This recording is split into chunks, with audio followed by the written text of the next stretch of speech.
ലാലാക്കി ജില്ലയിലാണ് കേട്ടോ. ഇവിടെയാണ് മദർ ഓഫ് ജോർജിയ എന്നറിയപ്പെടുന്ന സ്റ്റാച്യു സ്ഥിതി ചെയ്യുന്നത്.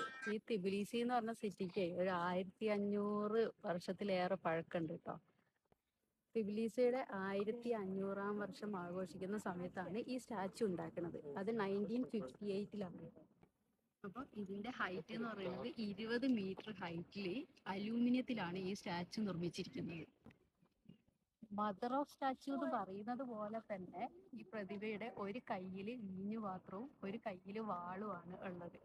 ഇത് സൂചിപ്പിക്കുന്നതെന്ന് പറഞ്ഞിട്ടുണ്ടെങ്കിൽ ശത്രുക്കൾക്ക് വാളും മിത്രങ്ങൾക്ക് വീഞ്ഞും എന്നുള്ള നിലയിലാണ്. അപ്പൊ നമ്മളെ ഭാഷയിൽ പറഞ്ഞാല് സ്നേഹിച്ചാല് നക്കിക്കോലും, ഇല്ലെങ്കിൽ